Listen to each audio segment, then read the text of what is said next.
Good morning, everyone, or good evening, or good afternoon, wherever you are, whoever you are, all over the world. It's my great pleasure to be talking to you today about picture books. Now, the title of my presentation today is What's the Point of Picture Books? And I'm going to answer that right away so that we can all go home now. Okay, I'm just going to answer it. Haha, in your dreams, are we leaving now? I want to tell you that children who have listened to hundreds, if not thousands, of picture books in their first 5 years of life are advantaged for the rest of their lives. So that's the point of picture books. They're life-changing. Do we need to know anything else? Yes, we do. Over the next hour, I'm going to explain why they are life-changing. Obviously, we have to start with a picture book. And I have chosen to begin with a very old book of mine, but it's a classic. It's still in print. It must have something to it. So I've chosen to start with Hattie and the Fox. It's illustrated by Patricia Mullins. And I don't know where you are listening to this. I don't know what situation you're exactly in. But wherever you are, if you can, I'd love you to join in on the refrain. It's really, really important that you join in if you can. And the goose in this book always starts off the refrain, and the goose says, "Good grief," said the goose. You can do it. I know you can. Hattie was a big black hen. One morning she looked up and said, "Goodness gracious me, I can see a nose in the bushes." "Good grief," said the goose. "Well, well," said the pig. "Who cares," said the sheep. "So what," said the horse. "What next?" said the cow. And Hattie said, "Goodness gracious me, I can see a nose and two eyes in the bushes." "Good grief," said the goose. "Well, well," said the pig. "Who cares," said the sheep. "So what," said the horse. "What next?" said the cow. And Hattie said, "Goodness gracious me, I can see a nose, two eyes, and two ears in the bushes." "Good grief," said the goose. "Well, well," said the pig. "Who cares," said the sheep. "So what," said the horse. "What next?" said the cow. And Hattie said, Goodness gracious me, I can see a nose, two eyes, two ears, and two legs in the bushes." "Good grief," said the goose. "Well, well," said the pig. "Who cares," said the sheep. "So what," said the horse. "What next?" said the cow. And Hattie said, "Goodness gracious me, I can see a nose, two eyes, two ears, four legs, and a body in the bushes." I think I'm up to there. Yes, I am. "Good grief," said the goose. "Well, well," said the pig. "Who cares," said the sheep. "So what," said the horse. "What next?" said the cow. And Hattie said, "Goodness gracious me, I can see a nose, two eyes, two ears, four legs, a body, and a tail in the bushes. It's a fox, it's a fox." And she flew very quickly into a nearby tree. "Oh no," said the goose. "Dear me," said the pig. "Oh dear," said the sheep. "Oh, help," said the horse. But the cow said "Moo" so loudly that the fox was frightened and ran away. And they were all so surprised that none of them said anything for a very long time. When I think of picture books, I think fun, I think noise, I think smiles, I think vitality, I think playfulness, I think wild rumpus, I think squeals of joy, I think quietness, I think thoughtfulness, I think solace, I think love, and I think literacy. The point of picture books, the point of writing picture books, the point of reading picture books is to create happiness in children's hearts. Huge benefits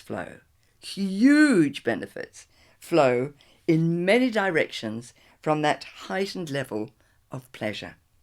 Nursery rhymes and lullabies are obviously the first formal language that children encounter. But picture books follow the nursery rhymes and the songs, and then novels follow the picture books. You know, there's a sort of gradation of learning to read.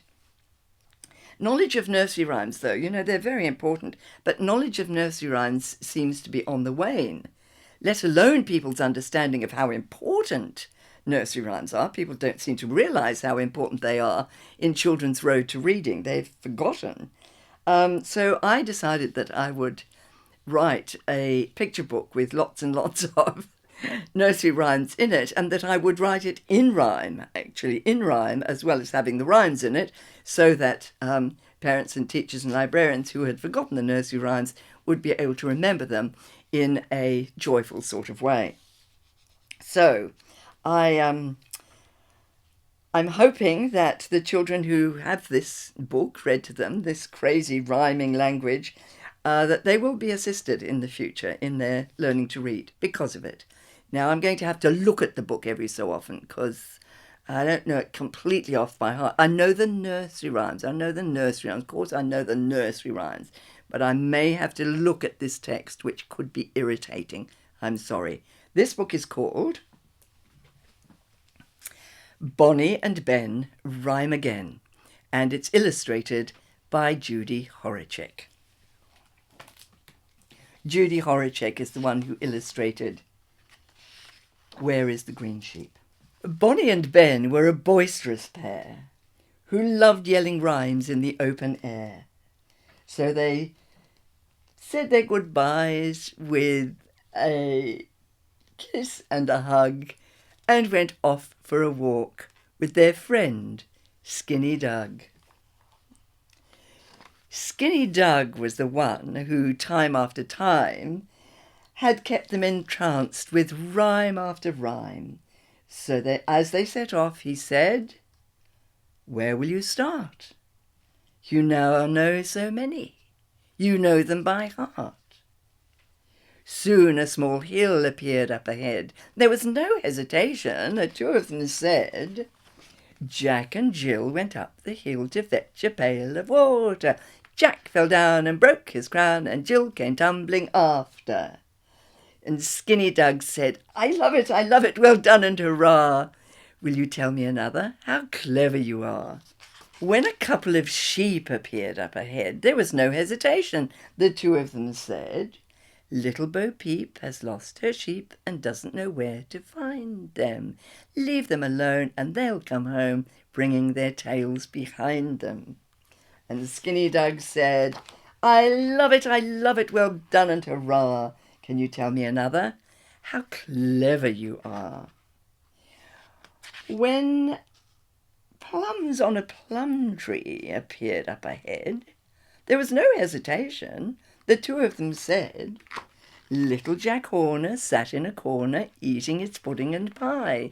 He put in his thumb and pulled out a plum and said, 'What a good boy am I.'" And Skinny Doug said, I love it, well done and hurrah. Can you tell me another? How clever you are. When a hairy black spider appeared up ahead, there was no hesitation. The two of them said, "Little Miss Muffet sat on a tuffet, eating her curds and whey. Along came a spider and sat down beside her and frightened Miss Muffet away." And Skinny Doug said, I love it, well done and hurrah. Can you tell me another? How clever you are. When magnificent roses appeared up ahead, There was no hesitation. The two of them said, ring a rosy, a pocket full of posy, a tissue, we all fall down. And Skinny Doug said, I love it, well done and hurrah. Can you tell me another? How clever you are. When their very own house appeared up ahead, it was already late. There were stars overhead. So without hesitation, the two of them said, you know what's coming, don't you? Twinkle, twinkle, little star, how I wonder what you are, up above the world so high, like a diamond in the sky. Twinkle, twinkle, little star, how I wonder what you are. And Skinny Doug said, I love it, hip, hip and hooray. What a beautiful rhyme for the end of the day. Goodbye and good night, dear Bonnie and Ben. We'll say some more rhymes when we all meet again. Not long after that, in their room down the hall, young Bonnie and Ben said, nothing at all. The language in Bonnie and Ben Rhyme Again makes sense. It makes complete sense. It obeys all the rules of the English language. Based on rhyme, rhythm, repetition, and grammatical logic, predictions are made, and those predictions in the rhymes are confirmed. Memory of language develops, language itself develops, and all of this helps children to learn to read. When they've seen the pages often enough, even the print on the page begins to be imprinted in their minds. I don't really need to tell you this, because we all know that sadly, in the school readers that children have to suffer, oh my Lord, that children have to grind their way through, the language in these school readers often doesn't make sense. It doesn't make sense, let alone create any interest for the child. The lack of this sense is actually a great cause of illiteracy. Illiteracy, not literacy. Yet we force their horrors on almost every child that goes through school. I mean, listen to this. Here's a school reader for you. Biff and Chip went to school. I mean, how's that for a riveting first line? Biff and Chip went to school. Who wants to read on? Anyway, Biff and Chip went to school. They went with Wilf and Wilma. Biff and Chip liked Mrs. May. Who's Mrs. May? Who is this woman? I mean, Biff and Chip, she hasn't been introduced. It's not predictable. Anyway, let me start this whole thing again.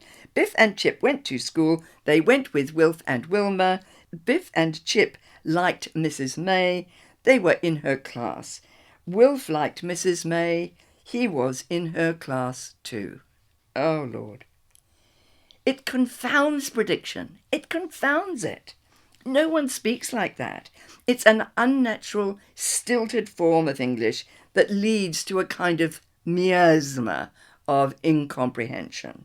It switches off the light in children's learning as they struggle to make sense of what is, in effect, drivel. Drivel! If the text had obeyed the rules of interesting, predictable language, it would have been far more beneficial to the teaching and learning of literacy. This, for instance, I mean, this is a minor change, but this at least is real English. Listen. Biff, Chip, Wilf and Wilma went to school together every single day. Their teacher was Mrs. May, and they loved her. But one day, you see, that's predictable. That's real English. That's literary language. That's what we expect to read when we pick up a book. How much better, therefore, would it be if always Children were allowed to move naturally from nursery rhymes to simple, brief picture books that rhyme, that have repetition and rhythm, books that are predictable, books that make children happy. You know, the enhancement to learning, to literacy learning, would just be huge. It would be enormous. Instead, they have to fight their way through woeful school readers, tangled jungles of nonsense that are stressful to get through and cause blank stares of boredom and fright. You know, in spite of their seemingly highfalutin vocabulary, picture books are actually much easier to read than the invented tedious language that children encounter in school readers.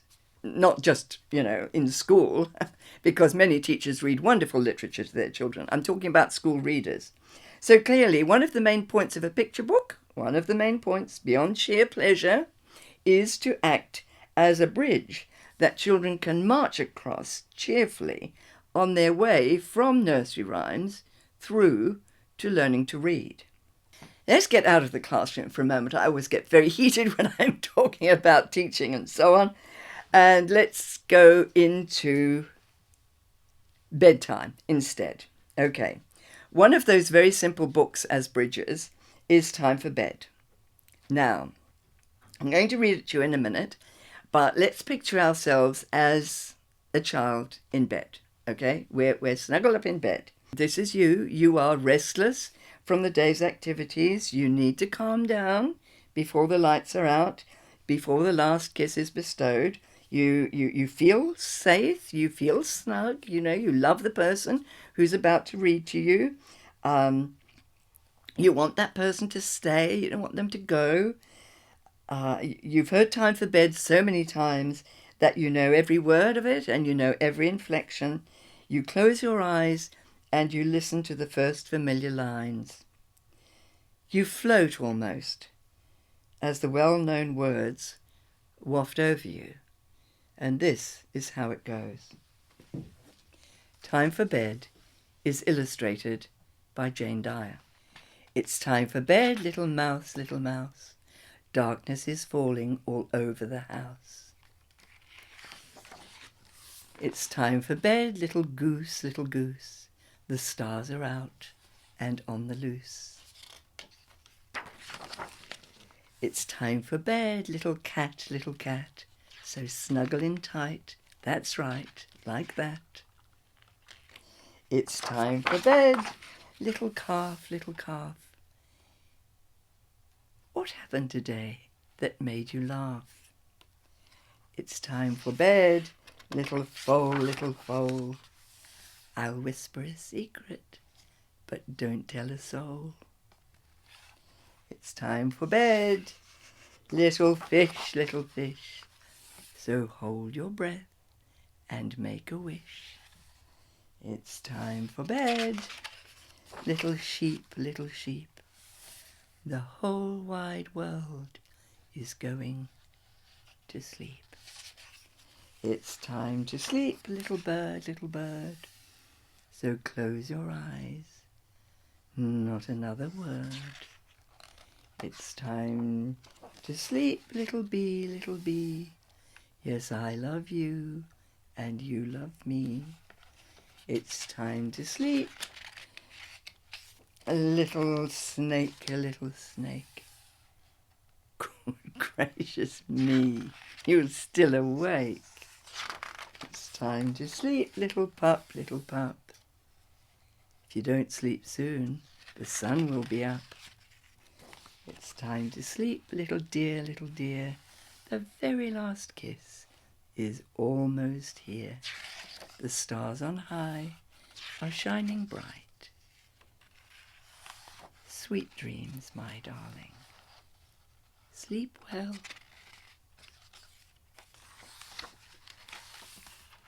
Good night.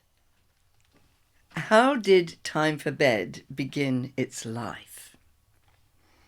One evening in early 1991, I was preparing a workshop for teachers on how to teach writing to young children. I wanted to provide the first 2 lines of a story that the children could finish in class by working with the teacher, in a group writing exercise. So the teacher would throw out some ideas, the kids would throw in ideas, they'd edit together and they'd finish the story. But they needed those first 2 lines. So the first 2 lines that I chose were, "It's time for bed, little mouse, darkness is falling all over the house." And then I thought, wow, in the workshop itself, perhaps the teachers should also finish the story, just so that they know they can do it, just so that they can see any teaching points out of it, any difficulties and so on. They should finish it to see how difficult it is or how easy. And then I thought, well, if the teachers have to finish it, perhaps I should myself find out how difficult it's going to be to write this book. So I sat there and I went, "It's time for bed, little mouse, darkness is falling all over the house. It's time for bed, little goose, the stars are out and on the loose." Well, within half an hour I had written time for bed. Accidentally, I had written time for bed. I told my husband that I had just written a picture book. And he said, "I thought you were writing a workshop." And I said, "Well, I was writing a workshop. I have written a workshop. But I've also written a book." And he said, "Read it to me." So I read it to him and he said, "Good grief, you have written a book." But I had not written a book merely for teachers or for the children in a class. As soon as the first 2 lines were written, my mind, thank goodness, switched quickly into its rightful place. I stopped writing for teachers. I stopped writing for children in a class. And I thought only about one child at bedtime, a particular child I focused on. I kept that single child in mind throughout the whole thing and tried to hypnotize her to sleep with the rhythm of my words. Because of that experience, I do think that every awesome outcome, the pleasure of picture books, the literacy arising from picture books, the solace, the sleep that comes from picture books, the calm that comes from picture books, the peace, whatever, all the good things that come out of picture books have their genesis in writers subliminally saying to themselves, "How can I make a child happy?" Look, any adult who has read even one picture book to a child, one picture book, even if you've just done it once, you know the sort of huggable joy that experience brings. It's divine. The nearness of the child, the rapt attention of the child, the love of the child for you, the love you have for the child. All of these things raise our emotions to a much higher level, a different level. We are absolutely transported. When we're reading a picture book to a child, we are transported to an enchanted world where our own particular troubles completely cease to exist. It's a Zen moment. It's magical. It's magical. We aren't there. Nothing else matters. Which is yet another point of picture books, It's for us to relax. It's for us to forget all the troubles of our own world. Many years after Time for Bed was published, I was able to observe the happiness in the heart of my own grandson, which was very gratifying, when he too fell in love with Time for Bed. He told me once that every child in the world should have a copy of Time for Bed, and I said, "Why? What's so particular about it?" And he said, "Nanu, it's so relaxing." I thought, okay.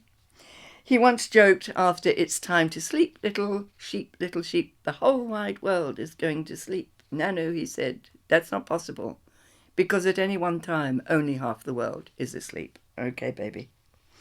But, last year at the age of 10, when he was long past picture books, into Harry Potter, Star Wars and the rest, he was unable to sleep. And he said, "Nanu, I just can't get to sleep.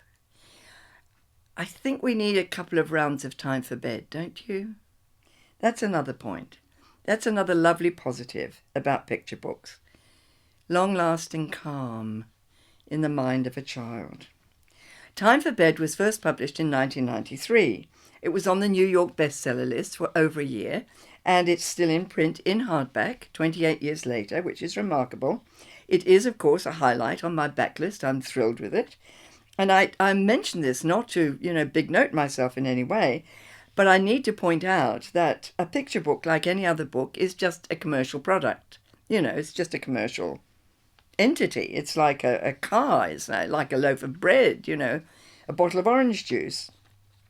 So another point about picture books is that writers, illustrators, and publishers make their living by creating them. That's their work. It's not their hobby, it's their job. It's their job. So of course, the goal of publishers is to please as many people as possible. Needless to say, they've got to sell as many books as possible in order to have the finances to publish next season's books and the seasons after that. You have to please the majority of people, to sell to the majority of people, to make money for themselves, for the publishers and indeed the illustrators and the writers. People don't realize that writing is just a business. I know it's sort of creative and it seems wonderful, but in the end, it's just a business.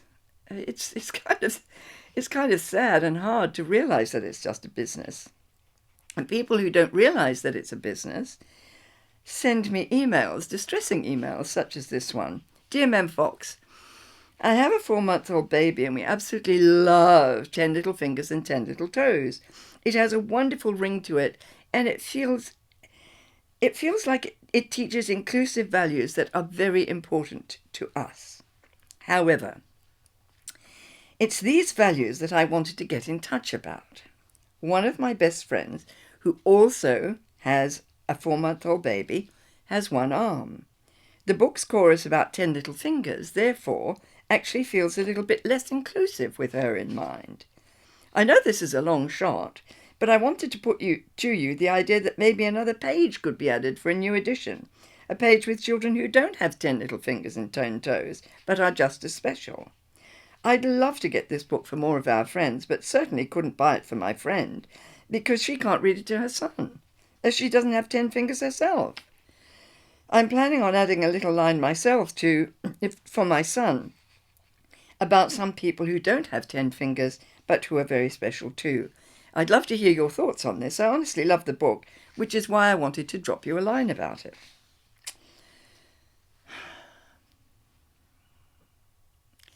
Not every book is for every child. There are those for whom happiness cannot be provided by a particular book. A motherless child, for example, should not be given my book Koala Loo. Nor should it be read if you know that there's a motherless child in the audience. However, the thing is, the majority of children have a mother. And in publishing, the majority wins on commercial grounds. Similarly, the vast majority of children are born with 10 little fingers and 10 little toes. But I've been berated several times by irate parents for not considering the children who have more than 10 little fingers or fewer than 10 little toes. My response is, I am truly, truly sorry about your child, but please just don't buy that particular book. There are so many other books to choose from.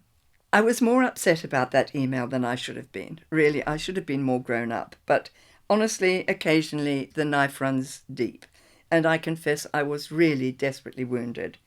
I am truly weary of being attacked by critics of all kinds for the unintended apparent shortcomings of my books. There are certain kinds of possibly unhappy adults who approach all picture books with the foremost aim of highlighting the negative, of highlighting negative culture-cancelling aspects in the text in order to show how very clever they are. Or else they dig deep to find a minor phrase or a piece of art to criticize in a particularly vicious manner. In their one-eyed assessment of picture books, they seem unwilling to tune in to the intended aim of a picture book, which is, excuse my endless repetition, to create happiness in the hearts and minds of children. Instead, these people ignore, in their infected outrage, the extraordinary effects of picture books upon children. They just ignore them. They ignore the soothing words, the rhymes and rhythms, the love and sorrow, the noise and laughter, the thoughts and silences, and the multiple benefits to literacy. I grieve over this. I fume. I sense it's getting worse. The self-righteousness and indignation are becoming more and more breathless. It's draining happiness from children's books. It's draining happiness from children's publishing. But worst of all, it's draining happiness from children's lives. It has to stop. Of course, any egregious ghastliness like racism or any other ism should be called out immediately. I'm not saying it shouldn't. And the writer should be roundly chastised. Indeed, if a book is impolite to any group at all, it should be pilloried for its sins. But in today's world, picture books have far fewer sins of commission and omission than they might have had in the past. We writers have all grown up in a different world, in a more inclusive, more sensitive world. We understand what's right and wrong, and we aim absolutely to do what's right. That's another point of picture books, to morally lead through what we write. So I sent this reply through my agent to the person who had complained about 10 little fingers and 10 little toes. This is from my agent, remember. Mem would like you to know that one of her sisters was born with 2 clubbed feet, and that she, Mem, once worked in a school for disabled children in Africa. One of Mem's favourite booksellers, who is now in his 50s, was a thalidomide baby who has 2 arms but only one hand.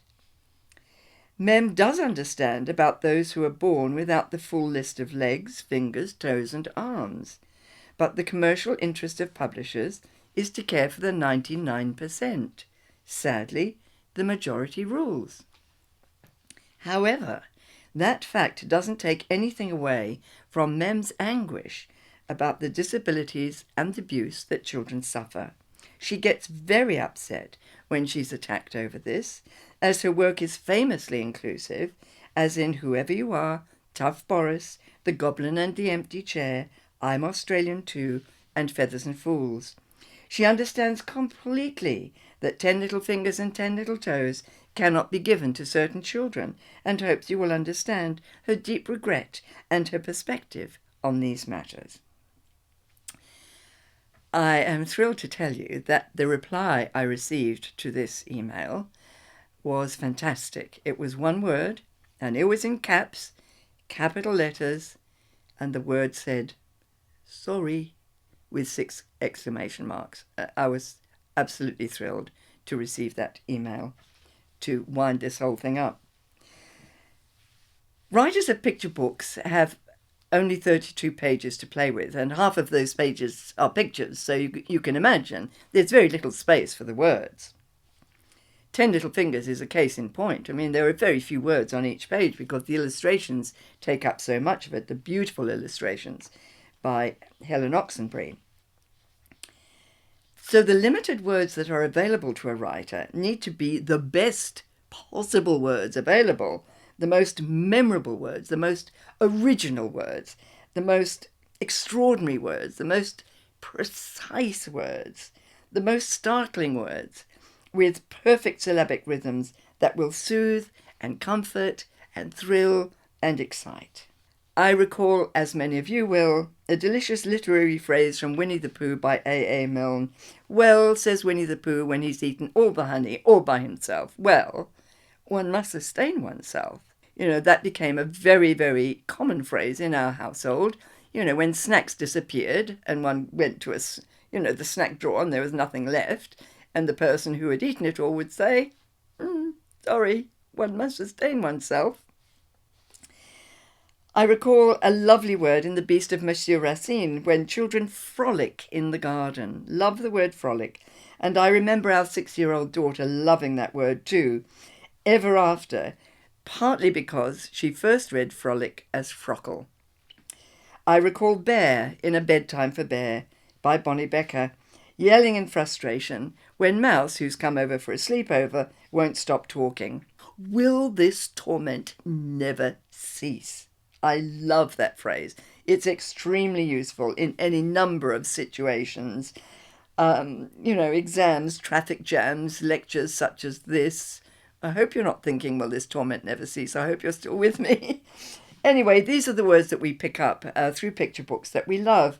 I recall my own use of less common words like eiderdown and scruffy and mischievous, and the phrase koalaloo, I do love you, and the Australian exclamation, stone the crows.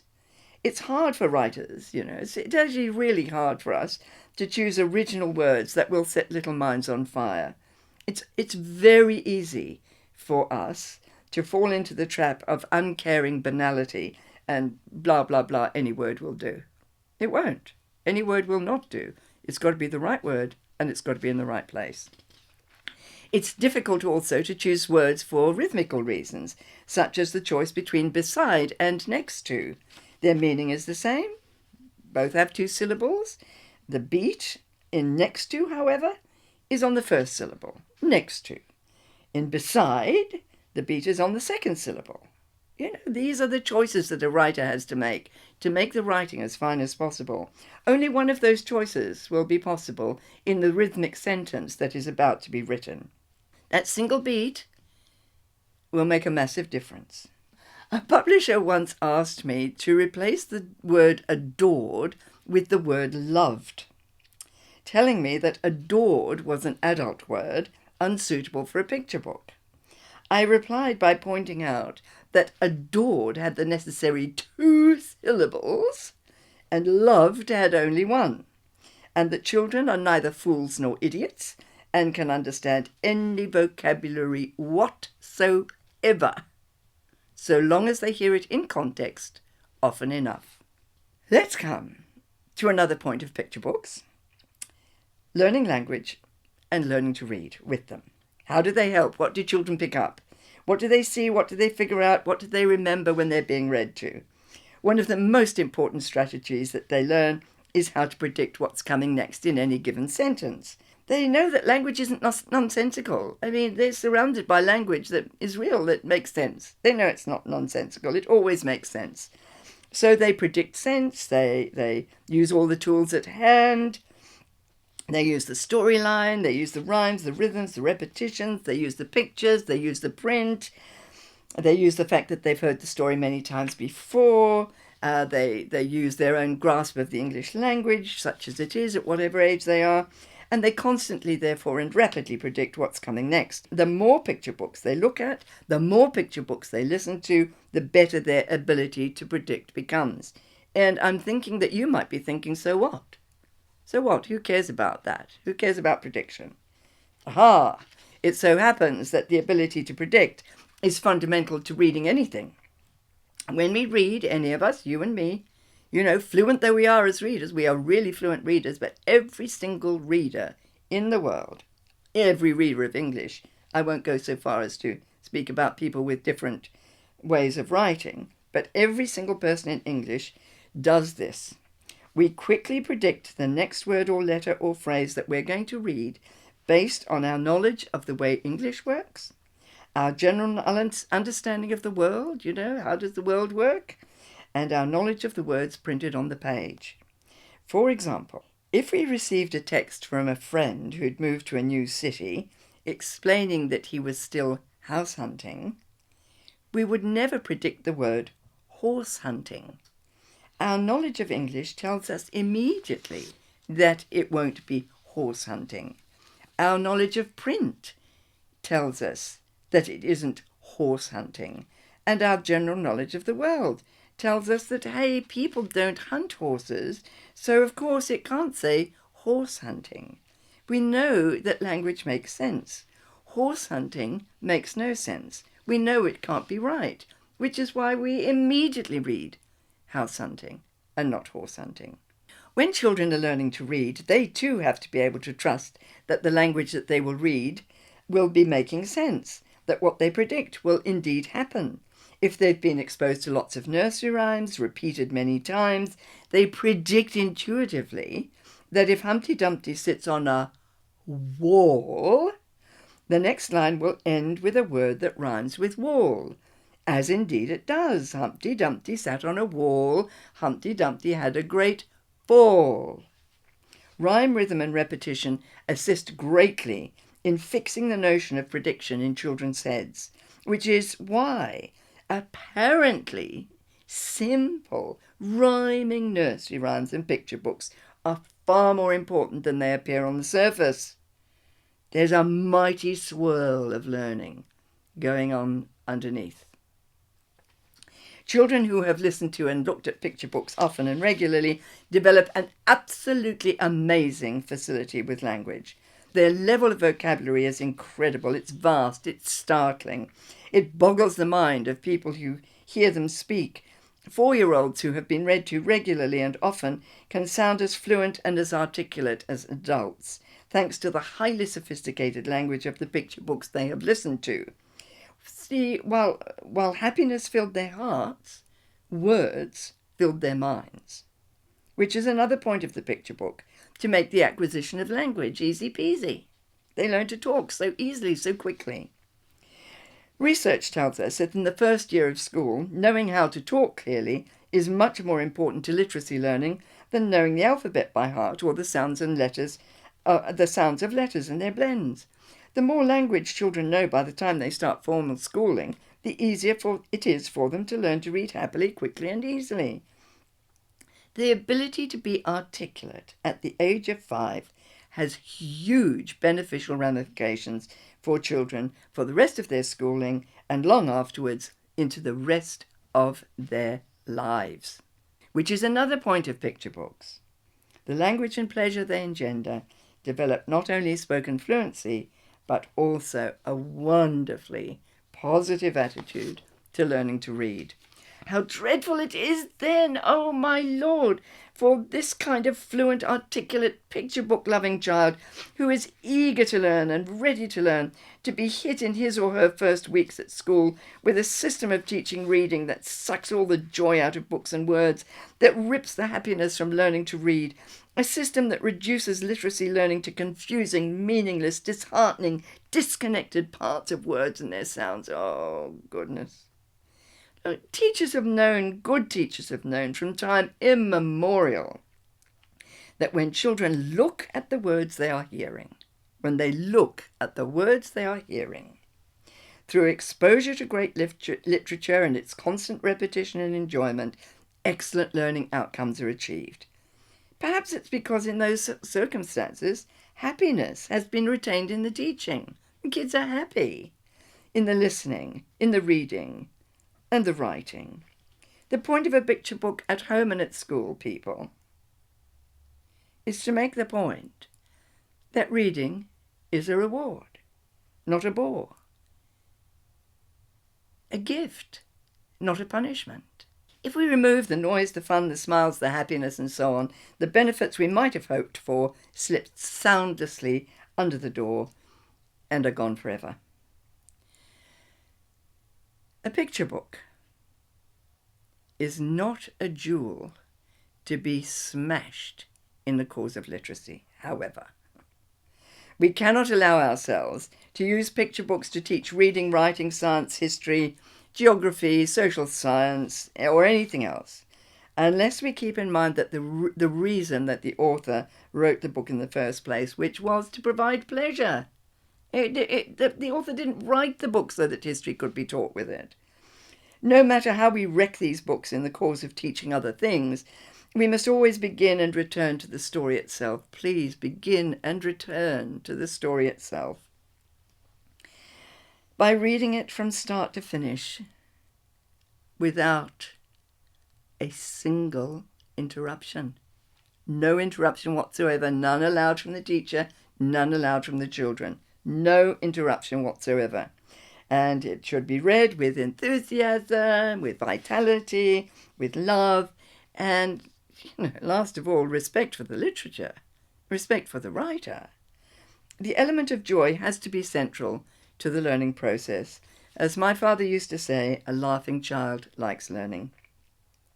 Now imagine a child coming to school, having been lulled to sleep hundreds of times by time for bed, to be faced with a worksheet that says, choose one of these animals for time for bed, Cut out your character, paste it on your description stencil, and write a description of that character. Where is the happiness in that, for heaven's sake? Who is the audience for this writing? Does that audience excite the child? Is the child excited about writing this thing? The teacher going to go crazy with excitement reading this kind of thing?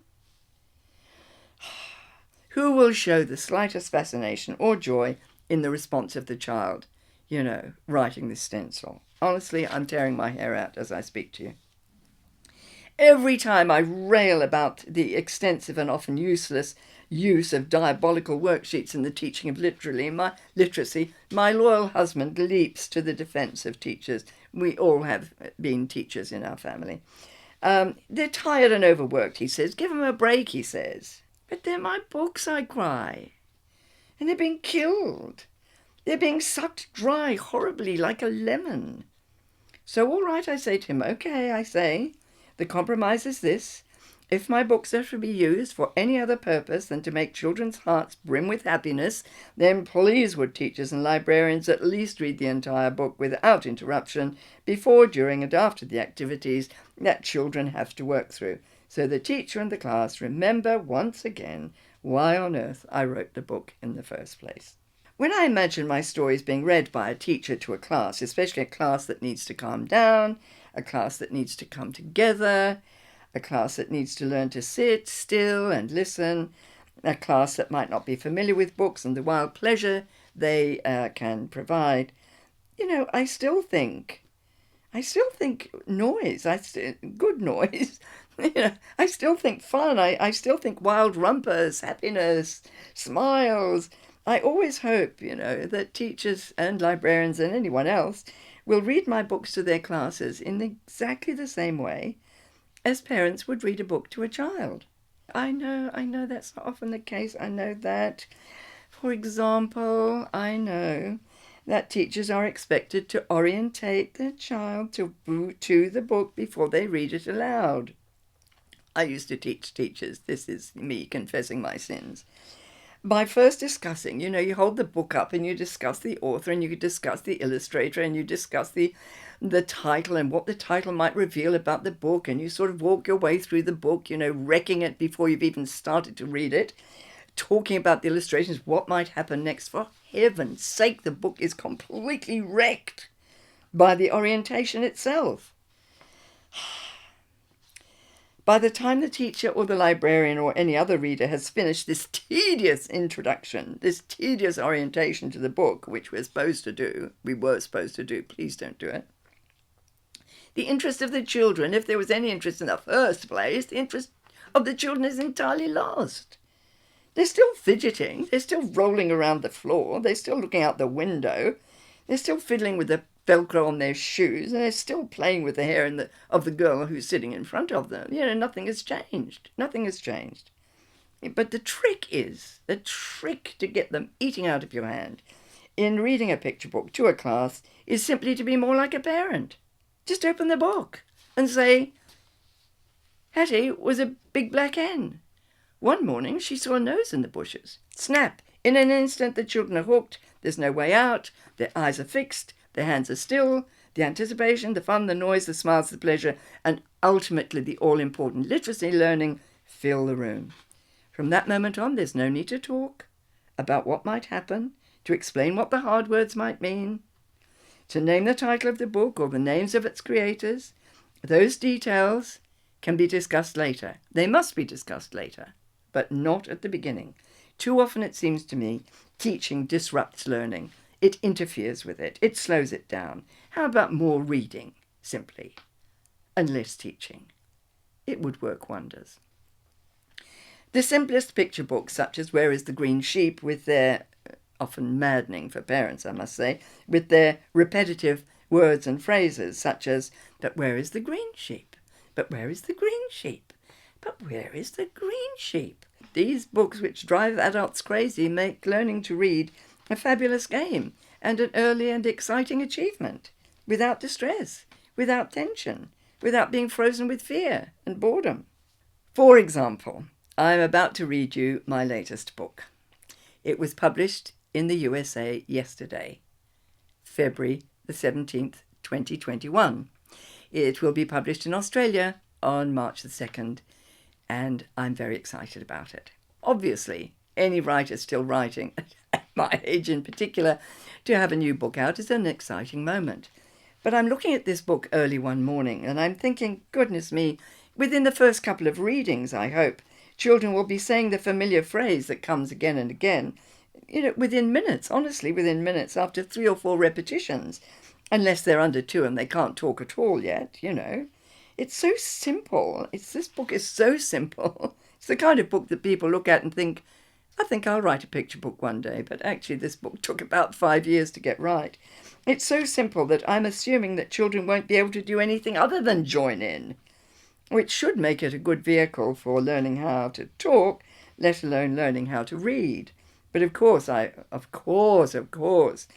wish first and foremost the greatest noise and happiness to every toddler who turns these pages and joyfully shouts out the refrain. So here it is. We're almost done. It's called Early One Morning, and it's illustrated by Christine Devennier, published by Beach Lane Books, and edited by my long-term editor and dear friend, Alan Johnston. By the way, watch the chicken in the illustrations. Early one morning, a little boy went for a walk in search of a couple of things for his breakfast. He came to a gate, but gates don't lay them. He came to a truck, but trucks don't lay them. He came to a tractor, but tractors don't lay them. So on he walked. He came to a haystack, but haystacks don't lay them.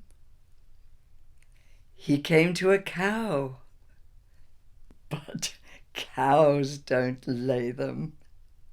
Neither do sheep, or even ponies. So, who does lay them? Well, you knew all along, of course. In Early One Morning, I hope I have pointed out the point and the promise of all picture books. Fun, noise, smiles, vitality, wild rumpus, playfulness, happiness, quietness, thoughtfulness, solace, love, and literacy. I have finally arrived at the end. And as a writer of picture books, that means I'm going to wish you well and hope that you live happily ever after. Thank you.